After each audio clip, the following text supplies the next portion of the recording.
أعوذ بالله من الشيطان الرجيم. بسم الله الرحمن الرحيم. الحمد لله، الصلاة والسلام على رسول الله وعلى آله وأصحابه، ثم أما بعد. السلام عليكم ورحمة الله وبركاته. الحمد لله که ما و شما از کتاب تعلیم زبان عربی 10 درس گرفتیم و بنده حالا میخواهم درس 11 را از این کتاب به سمع شما برسانم. صاحب کتاب میگوید الدرس الحادی عشر، یعنی درس 11. درس 11 به مثل درس‌های گذشته برای خود چند کلمه های نو دارد که این کلمه ها اولا ترجمه هاش فهمیده و حفظ کرده شود، بعد از این حوارش خوانده شود. این کلمه های نو عبارت هستند از مدینتون. مدینتون یعنی شهر، مدینه شهر را میگویند. جمع شهر یعنی مدینه مفرد است، جمعش میشود مدنون. مدنون یعنی شهرها. این جمع تکسیر است. بعد از این میگوید مکتبون. مکتبون میز، این مفرد است، جمعش میشود مکاتبو، یعنی میزها. مکاتبو میزها. پس کلمه مکاتبو غیر منصرف است. بارها این را تکرار کردیم که صیغه منتهی الجموع است و این تنوین را قبول نمی کند. بعد از این میگوید کاتبون. کاتبون اسم فاعل از کتب یکتبو است. کتب نویس، یکتبو می نویسد، اکتب بنویس. کاتبون نویسنده، آدمی که می نویسد، همون انسان می نویستگی را میگویند کاتبون، یعنی یک مردی نویسنده. و جمعش می شود کتابون. کتابون یعنی نویسنده ها.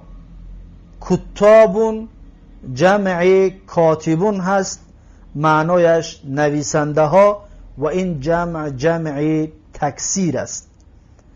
بعد از این میگوید کاتبتون. کاتبتون به مثل همین کاتبون هست، فقط در آخرش یا تا را همراه کردیم، تای مؤنث را، پس شد نویسنده زن. کاتبتون یعنی یک نویسنده زن.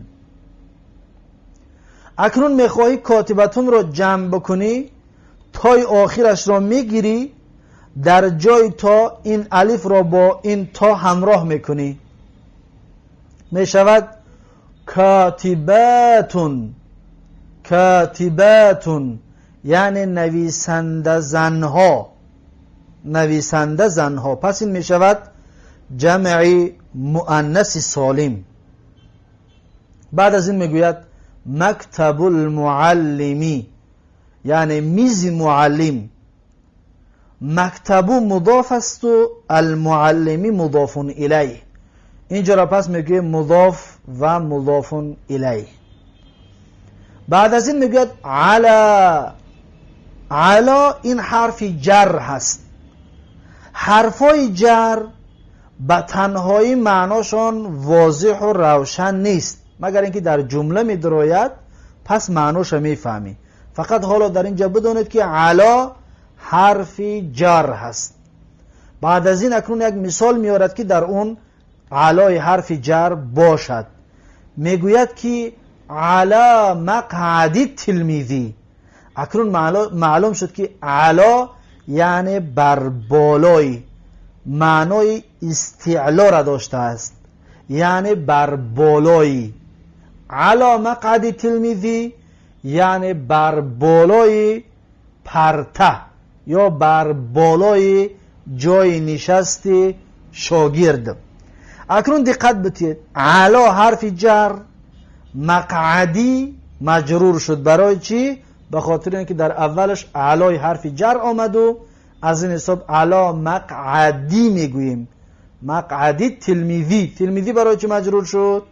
به خاطر اینکه مضاف الیه است.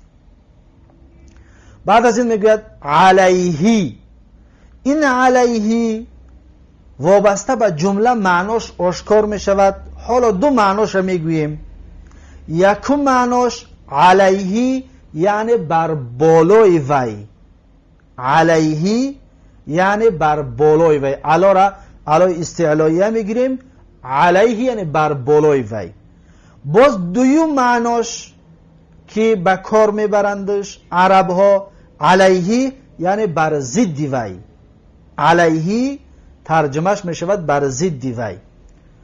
و دو ترجمه قطعی در ذهنتون بگیرید. علیه بر بالای وی یا علیه بر ضد وی. بعد از این میگوید بل. این بل حرف است. ما گفتیم کلمه به سه قسم تقسیم می شود، اسم و فعل حرف. این بل از انمو سوم قسمی کلمه است. این بل نامش در زبان عربی بل اضطرابش میگن. بل اضطراب. بل اضطراب با چندین معناها می آید. از جمله به معنای عطف می آید. رنگی که واو عاطفه گفته در درس‌های گذشته بیان کرده بودیم. واو عاطفه بل در بعض جایها به معنای عطف می آید، لیکن جمله قبلی را انکار میکند و حکم را برای جمله بعدی ثابت میکند.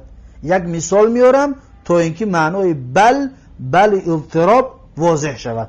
مثلا من میگویم جاء محمدون بل زیدون. دقت دید بل رو استفاده بردم.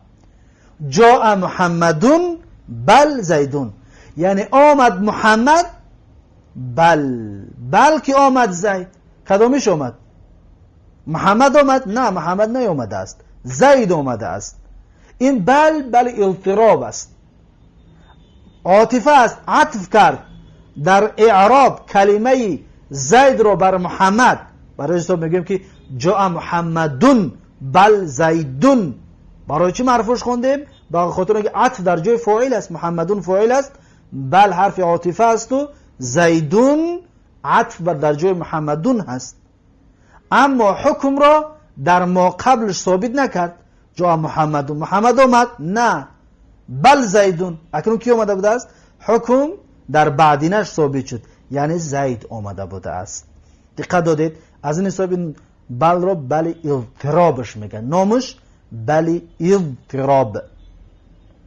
این بود کلمه های نوی درس 11.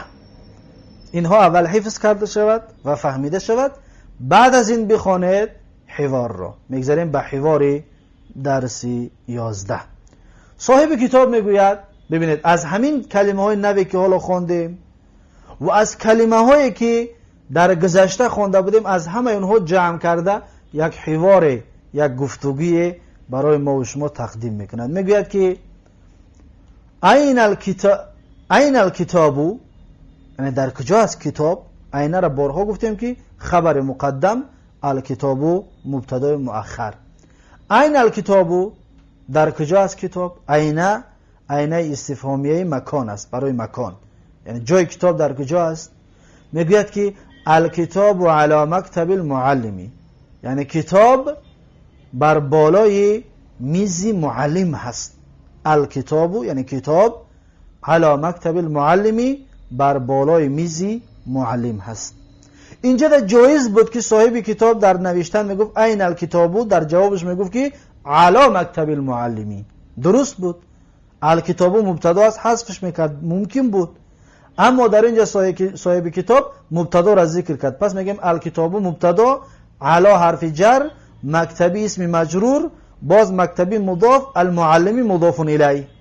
پس علی مکتب المعلمی جار و مجرور متعلق به کائنون خبر مبتدای الکتابو. الکتابو مبتداش گفتیم، پس خبرش کائنونی متعلق جار و مجرور هست.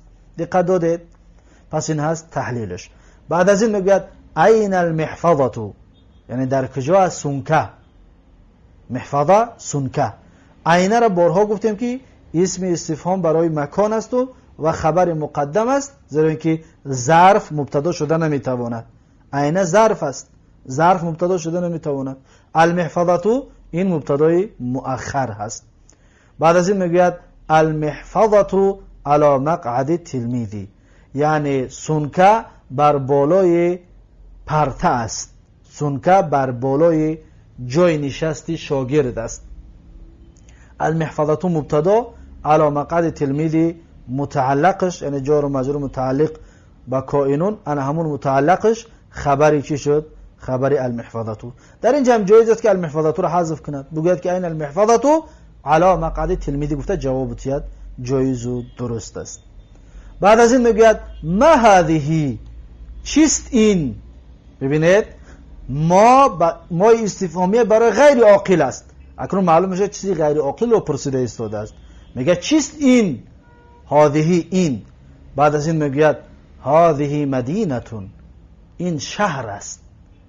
دیدید هذه این مدینتون شهر، این شهر است. هذه مبتدا، مدینتون خبر. بعد از این میگوید هل هذه مدینتون، هل هذه المدینه کبیرتون، یعنی آیا این شهر کلان است؟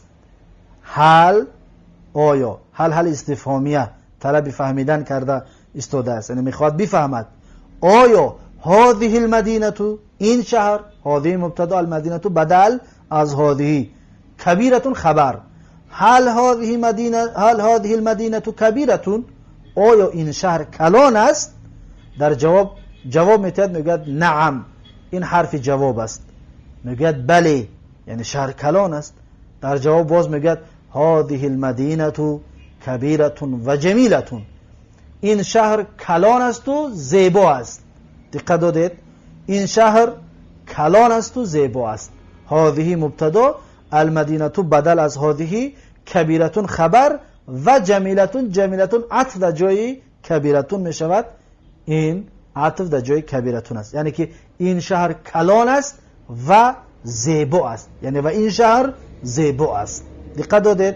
در اینجا حرف جواب نعم که هست، می تواند که این دوامش ذکر نکند. درست است. مثلا یک از شما را بگوید که هل هذه المدینه کبیرتون، آیا این شهر کلان است؟ شما همین قدر جواب بتید، بگید نعم، بله، خلاص کفایه میکند. این حرف جواب است، حرف جواب است. در این صورت شما هم مبتدا هم خبر حذف کردید. از قرینه ما میفهمیم که مبتدا و خبر حذف شدگی است، یعنی از سوال اصلش این طور است، میگیم که نعم هذه المدینه کبیرتون، اصلش این طور است. دقت بتید این مسئله های مهمی گراماتیکی زبان عربی را. میگه هذه المدینه کبیرتون و جمیلتون، این شهر کلان و زیبا است. من انت، کی هستی تو؟ من برای استفهام است و برای عاقل است. اکنون یگان عاقل را پرسیده، یگان انسان را پرسیده. میگه من انت، کی هستی تو؟ در جواب میگه که انا کاتبون، یعنی من نویسنده هستم. انا کاتبون، من نویسنده هستم. اکنون معلوم شد که کی جواب داده است؟ مرد، زیرا کاتبون گفت. کاتبون نویسنده مردانه. بعد از این میگوید هل انت کاتبون عربیون، یعنی آیا تو نویسنده زبان عربی هستی؟ هل، آیا، حرف استفهام. انت کاتبون عربیون، تو نویسنده عربی هستی؟ در جواب چی میگوید؟ میگوید که نعم، بله، نعم، بله، آره، انا کاتب عربیون، من نویسنده عربی هستم. دقت دادید؟ پس در اینجا هل انت کاتب عربیون، انت را میگوید مبتدا، کاتبون خبر، عربیون صفت کاتب، این را صفت میگوید. یا نعت چند بگوید میشود. نعت و صفت ادش یک گپ است. انا کاتبون عربیون، در اینجا میگه انا مبتدا، کاتبون خبر، عربیون صفت کاتب. این طور بیانش میکنید. بعد از این میگه من هیا، یعنی کیست وی؟ من هی یعنی کس وی، اکنون از کدام شخصی من استفهامیه برای عاقل است، از عاقل پرسیده ایستاده است. کس وی زن میگوید که هی کاتبتون، وی زن نویسنده است.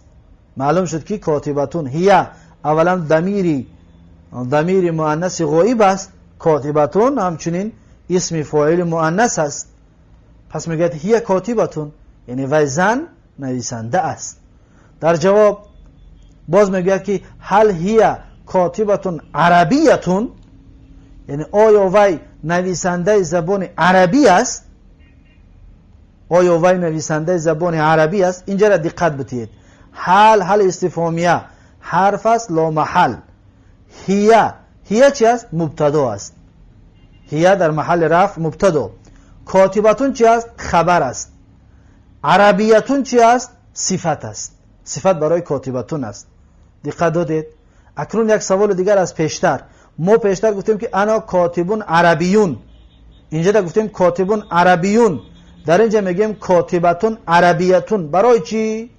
به خاطر آنه که صفت موصوف رو در مذکر و مؤنث بودن پیروی میکند. در اینجا ببینید کاتبون مذکر بود یعنی مرد، عربیون همچنین مذکر آمد، در آخرش تی تانیث تی مؤنث همراه نشد. اما در اینجا کاتبتون مؤنث کی بود، عربیتون مؤنث آمد. پس معلوم شد که نعت منعوت را، یا میتونید بگویید که صفت موصوف را پیروی میکند در مردانه و زنانه بودن، یعنی در مذکر و مؤنث. کاتبون عربیون هر دوش مذکر است، کاتبتون عربیتون هر دوش مؤنث هستند.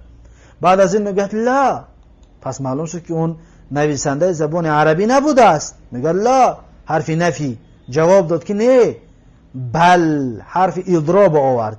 میگه که بل هی کاتبتون روسیتون ولیست بعربیتین. میگه که نه، بل به تاجیکی ترجمهش بلکی وی نویسنده روسی است و نیست عربی، یعنی نیست نویسنده عربی. یا میتونم بگم که و نویسنده عربی نیست. همین طور ترجمه میکنیم، زیرا که واو عاطفه است و عطف میکند با ما قبل. هی کاتبتون خبر است، لیست هی کاتبتون کاتبتین عربیتین است. در اینجا چند چیزها حذف شدگی است. حالا یک تا بیان میکنیم. دقت بتید. میگه بل حرف اضراب است.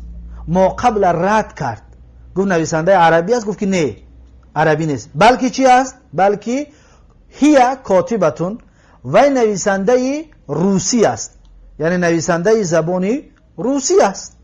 دقت دادید؟ ولیست بعربیتین، اصل جمله این طور است، و هی لیست بکاتبتین عربیتین. در اینجا میگیم که موصوف یا منعوت حذف شده است و نعت جایش رو گرفته است. بعربیتین اصلش بکاتبتین عربیتین است. از این حساب در ترجمه میگیم که و وی نویسنده عربی نیست. کاتبتین رو در ترجمه میگوییم ولیست بعربیتین، یعنی ولیست بکاتبتین عربیتین. دقت دادید؟ پس این هست اصل این جمله. و همچنین بی در اینجا ترجمه نمی شود. درس گذشته بیان کرده بودیم بی حرف جار زائده است، برای توکید معنا می آید. پس میگیم بی عربیتین، عربیتین در محل منصوب است. میگیم که عربیتین مجرورون به حرف جر زائده. این حرف جر زائده است، در ترجمه برای همین ذکرش نمیکنیم. به حرف مجرور است به حرف جر زائده لفظاً. در لفظ ببینید عربیتین مجرور است و منصوب محلاً، در منصوب محلاً یعنی در محل منصوب است. اصلش این طور است ولیست کاتبتن عربیتن، اصل این طور است. اما بی که در آمد برای این صبح میگیم که ولیست بکاتبتین عربیتین، اینها را نازکیاش را از خود بکنید. یک بار دیگر ترجمه میکنیم. میگوید که بلکی بل هی کاتبتون روسیتون ولیست بعربیتین، یعنی بلکی وی نویسنده روسی است و وی نویسنده عربی نیست. یا وی رو ترجمه با وی رو نگویه می شود، میگیم که بلکی وی نویسنده روسی است و نویسنده عربی نیست. اینطور ترجمهش کنید. بعد از این میگوید که یا تلمیذتو خذی هذا الورق واکتبی علیه الدروس.